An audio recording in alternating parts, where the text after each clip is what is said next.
Professor doctor Divya Mishra, Kunwar Singh PG college, अंग्रेजी विभाग से हूँ। मैम, बात की जाए, आप लोग यहाँ पे प्रदर्शन कर रही हैं, क्या प्रदर्शन है और क्या आप लोगों की मांगे हैं? देखिए, पिछले कई वर्षों से जब से लगभग विश्वविद्यालय की शुरुआत हुई है, रिसर्च स्कॉलर्स को हम लोग पहले भी पढ़ाए हैं, लेकिन कोई भुगतान या कोई हम लोग को नहीं हुआ है, क्योंकि हम लोग विश्वविद्यालय के अंग हैं तो हम लोग पढ़ा देते हैं। लेकिन अब ये परंपरा बन गई है कि आप भुगतान नहीं करेंगे, शिक्षक पढ़ाएंगे।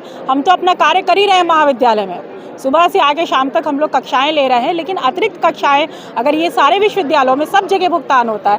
कानपुर विश्वविद्यालय का अगर आप उदाहरण लीजिए, वहाँ पे रिसर्च अगर स्कॉलर्स को आप लेक्चर दे रहे हैं तो 1500 प्रति लेक्चर दिया जाता है। और हम लोग पिछले कई वर्षों से इस कार्य को कर रहे हैं, लेकिन आज तक हमारी कोई हमें पेमेंट नहीं मिला और ना ही हमारी कोई सुनवाई हो रही है, इसलिए हम लोग आंदोलन पर मजबूर हैं। तो क्या जो 7 तारीख से बच्चों का एग्जाम होने वाला है, तो पेमेंट नहीं होगा तो क्या आप लोग? बिल्कुल, हम लोग अपने संघ के साथ हैं। संघ ने अगर निर्णय लिया है तो सभी शिक्षक उनका साथ देंगे और हम लोग संघ की आवाज़ को ही हम लोग बुलंद करेंगे। क्या मांग रहेगा कुलपति महोदय से? कुलपति महोदय से सबसे पहले तो हमारा वो पिछला भुगतान क्लियर करें।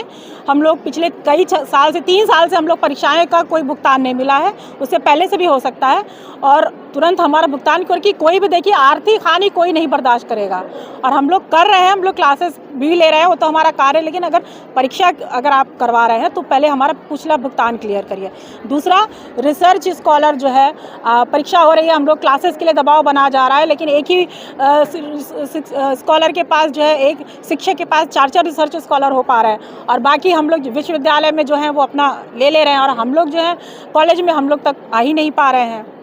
तो ये सबको, ये जो हमारा जो नारा है कि सभी शिक्षक के पास मिनिमम एक आप कर दीजिए, उसके बाद फिर आप 2 या 3 जो भी जिसका है वो अपना करें। मेरा नाम डॉक्टर मंजीत सिंह है, असिस्टेंट प्रोफेसर हिंदी के रूप में हूँ, यहाँ कार्यरत हूँ। ये कैसा धरना आप लोग का चल रहा है? धरना बस 2-3 बिंदुओं को लेकर है। पहली शोध की बात है, क्योंकि शोध जो है पूरे विश्वविद्यालय का है।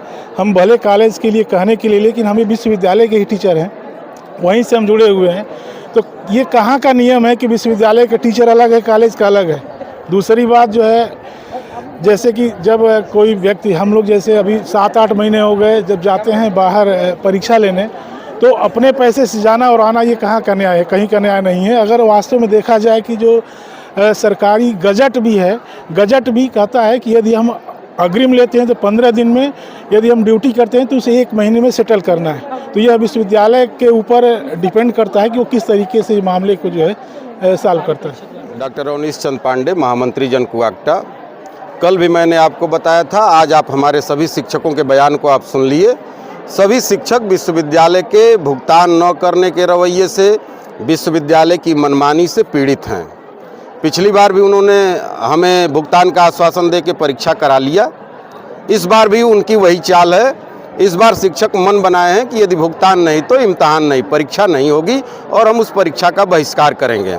और सभी कॉलेजों पर, अभी आप टीडी कॉलेज भी जाइए, और मैं तो कहता हूं कि उनका भी इंटरव्यू लीजिए कि आप अन्य विश्वविद्यालयों में भुगतान हो रहा है और आप वसूली कर रहे हैं, फीस ले रहे हैं, तो भुगतान क्यों नहीं करेंगे? ये तो तानाशाही है कि आप फीस लें, 50,000 रुपये एक रिसर्च स्कॉलर से फीस लिया जाए। हमारे शिक्षक भी कुछ रिसर्च स्कॉलर हैं, ये उन विद्यार्थियों से 10-15 हज़ार रुपये अधिक भुगतान किए हैं विश्वविद्यालय को, उसके बावजूद भी आप भुगतान नहीं कर रहे हैं। कानपुर में हो रहा है, विद्यापीठ में हो रहा है, गोरखपुर में हो रहा है, आप क्यों नहीं भुगतान करेंगे? फीस किस नाम पर आप ले रहे हैं? और प्रयोगात्मक परीक्षाओं का तो ये विश्वविद्यालय भुगतान आज तक किया ही नहीं है, और प्रयोगात्मक की फीस लेता है शासन। लेकिन बच्चों का जो 7 तारीख से एग्जाम है, क्या उसका आप लोगों का बहिष्कार? बिल्कुल बहिष्कार। लड़कों के खिलाफ हम नहीं, इन लड़कों को वो कुलपति जी पढ़ाते हैं कि कुलसचिव पढ़ाते हैं, आप बता दीजिए। हमारे ये शिक्षक ही पढ़ाते हैं। अच्छा, हम इनका प्रैक्टिकल लेने के लिए बाहरी टीचर को बुलाते हैं, वो कहता है कि आपके विश्वविद्यालय में प्रैक्टिकल का कोई भुगतान नहीं होता, हम नहीं आएंगे। अब एक्सटर्नल कौन बनेगा, आप बताइए, कौन बनेगा? इन्हीं बच्चों के लिए तो उस एक्सटर्नल को यहाँ बुलाया जाता है, और जब वो मना कर दे रहा है कि आपके यहाँ भुगतान ही नहीं होता, तो हम पॉकेट से कई बार खर्च हैं। और क्यों करें? ये भी तो गलत है कि हम अपने पॉकेट से करें, यह भी गलत है। और कुलपति जी फीस वसूल करते हैं तो उसको क्यों दे नहीं रहे हैं? और रजिस्ट्रार क्यों नहीं दे रहे हैं? फाइनेंस ऑफिसर क्यों नहीं दे रहे हैं? क्या हमारे पैसे से वो क्या करना चाहते हैं, क्या किए हैं? जब से विश्वविद्यालय है एक भी प्रयोगात्मक परीक्षा का भुगतान नहीं हुआ है। वह 10-5 लोगों को पहचान लिए हैं, उन 10-5 लोगों को एनुअल पैनल के नाम पर विशेष सुविधाएं प्रदान करते हैं, वह उनकी वकालत करते हैं और सामान्य शिक्षकों के साथ इस पूरे विश्वविद्यालय में अन्याय हो रहा है। मैं उन 10 लोगों के साथ भले ना हूं, लेकिन सभी शिक्षकों के साथ हूं और इनकी मंशा के अनुरूप यदि कुलपति जी काम नहीं करेंगे तो हम परीक्षा का बहिष्कार